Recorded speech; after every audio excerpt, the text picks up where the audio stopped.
श्री स्वामी समर्थ. स्वामींची प्रार्थना, अडचणी दूर करणारा उपाय. रोज रात्री झोपण्यापूर्वी ऐका, हे सर्व इच्छा पूर्ण होतील. अगदी जीवनाचं सोनं करण्याचा हा मार्ग आहे. स्वामींची प्रार्थना नक्की ऐका आणि स्वामींना विनवणी करा. स्वामींची प्रार्थना काय आहे? काय म्हणतात स्वामी?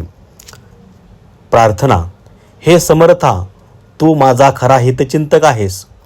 तुला माझा विकास व्हावा असे वाटत असते आणि ह्यासाठी तू सतत संकेत देत असतो, मार्गदर्शन करत असतो.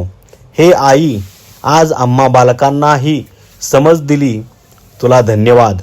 अशीच प्रेरणा दे, असेच मार्गदर्शन कर, कारण तू सोडून आम्हाला दुसरे कोणीच नाही. श्री स्वामी समर्थ. दररोज सद्गुरूंना प्रार्थना करणे हे सद्गुरूंची भक्ती आहे.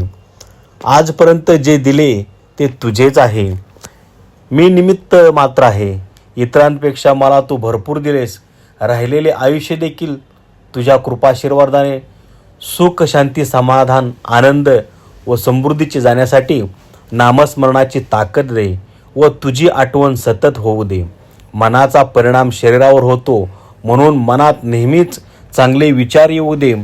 चांगले आरोग्य दिल्यास तुझी सेवा अखंड करता येईल आणि सेवा करताना हे शरीर तुझे आहे.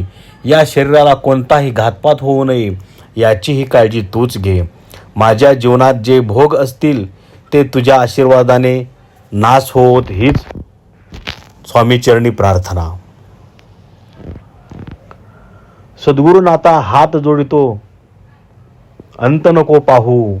उकलुनी मनीचे हितगुज सारे, वद कवना दावू. निशिदिनी श्रमसी मम, हितार्थ तू किती तुझ शिन देऊ.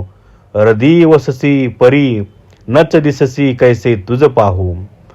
उत्तीर्ण नव्हे तज उपकारा, जरी तनु तुझ वाहू.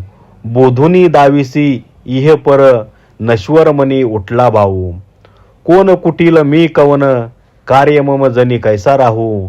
करी मज ऐसा निर्भय निश्चल, सम सकला पाहू. अजान हतबल भ्रमित, मनीची तळमळ कशी साहू. निरसुनी माया दावी, अनुभव प्रचिती नको पाहू. श्री स्वामी समर्थ. अडचणी दूर करणारा उपाय. रात्री झोपण्यापूर्वी घरच्या प्रत्येक कोपऱ्यात काळे मीठ काचेच्या वाटीत ठेवावे. सकाळी हे मीठ एकत्र करून वाहत्या पाण्यात प्रवाहित करावे. असे केल्याने घरातील सर्व अडचणी दूर होतात, सुख, शांती, समाधान नांदते. धन्यवाद. श्री स्वामी समर्थ.